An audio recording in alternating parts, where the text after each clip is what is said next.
Gentleman yields. Chair recognizes Mr. Issa. Thank you. I want to start off with a little outside the box question, but Ms. Shaw, you're currently acting. How long have you been acting? Since December of 2020. And the same for Ms. Aguilera? Since June 1st of 2022. Okay. And you're confirmed. When were you confirmed? I was confirmed on November 30th of last year. Okay. So you're confirmed. Your job does not serve quite as solely at the pleasure. For the other two of you, my understanding is you could be replaced at any time, either by a confirmation or by simply a selection that they take somebody else. Is that right? In my case, certainly a nomination and a confirmation would ensure a permanent inspector general, and I would revert back to my role as deputy inspector general. And they have not named one at state. Is that right? There's not currently a nominee. How about at USAID? We do not currently have a nominee, and the same would apply to me. I would go back to my permanent role as the general counsel to the inspector general. Okay, but permanent role as general counsel does not guarantee that you'd be the selection. They could take a deputy and promote them over you today. Is that correct? To the permanent IG position, correct. Okay.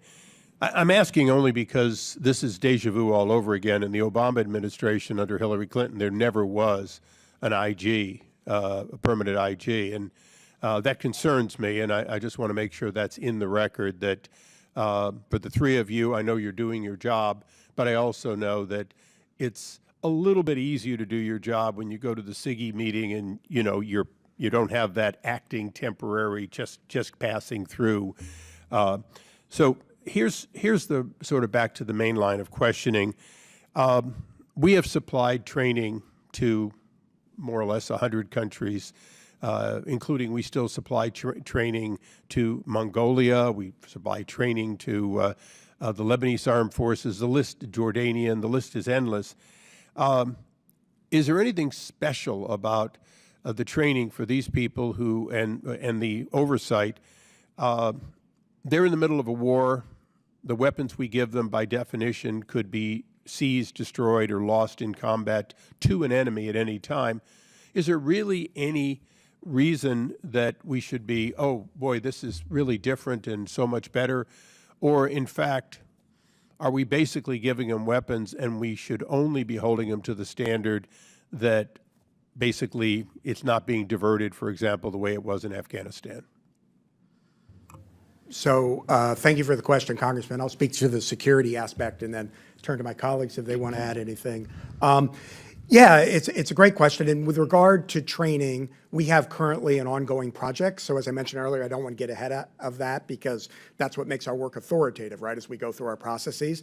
But I will say one difference with Ukraine is that from some prior situations is the United States is not standing up a new army and sort of training them from scratch, right? Ukraine has long had an established military, and the United States has had long experience with the Ukrainian military, and they've dealt with a lot of sophisticated weapons over the years. So we're providing new things to them, some more sophisticated weapons. Those require particular types of training. We're looking at that now at DoD OIG to make sure that's being provided comprehensively and efficiently. But I think that's one of the big differences here is we're dealing not just with an established military, but one that has, worked with our military over the years for many years.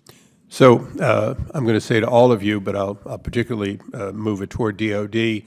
From a standpoint of a success story, it's fair to say that as Inspector General and in the historic role that IGs play, that this is a continuous, evolving, and improving relationship and training very similar to what we deal with in our own armed forces and your IGs deal with. So I'm going to use the last 30 seconds for a different reason.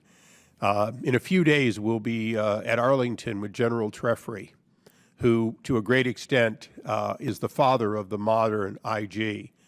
Back decades ago, he was tasked to straighten out the situation with inspector generals. As a three-star general, he took the assignment, and at 98, he he surpassed, and he will be laid to rest. But as an admirer of the work that all of you do, an admirer of what IGs do for our country and, quite candidly, for our Congress in providing us eyes and ears, not just on what's wrong, but on the improvements and the success stories, I wanted to take a moment to honor him in addition to thanking all three of you. And, Mr. Chairman, thanks for the indulgence. I yield back. Very nice.